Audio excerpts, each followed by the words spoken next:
wewe kufa. Eti? Kufa wewe kwanza. Sio kweli. Ndio wewe nitakuwe. Taki.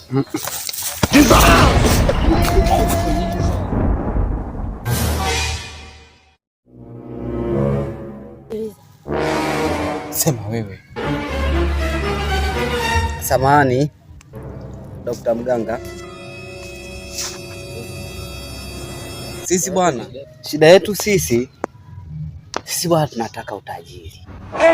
Tunataka hela. Sasa mpa utajiri.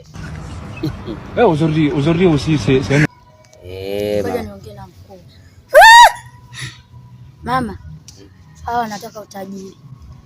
Mpo tayari kwa masharti?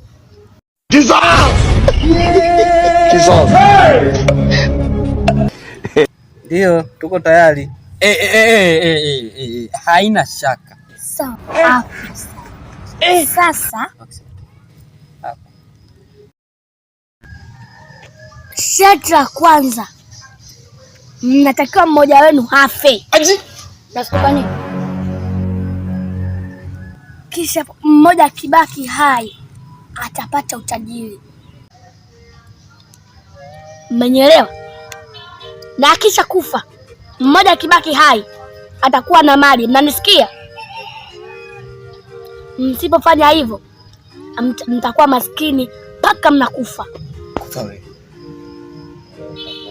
Kufa wewe.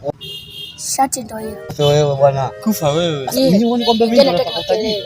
Sasa wewe uone, tuongee kwanza huko kati. Mama Dokta tunakuja. Tuongee kwanza huko. Haya.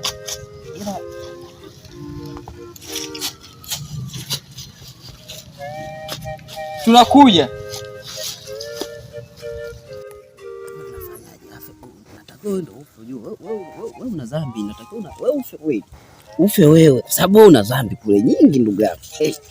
Kidogo hata nikibaki mimi nitakubebea tu za fresh mzee. Mimi na wazo langu yani bora ufe wewe kwa sababu nisikilize sasa, kwa sababu wewe ukifa mimi nitabaki mpaka na mkeo na wanao wale nitawalea. Au unaonaje?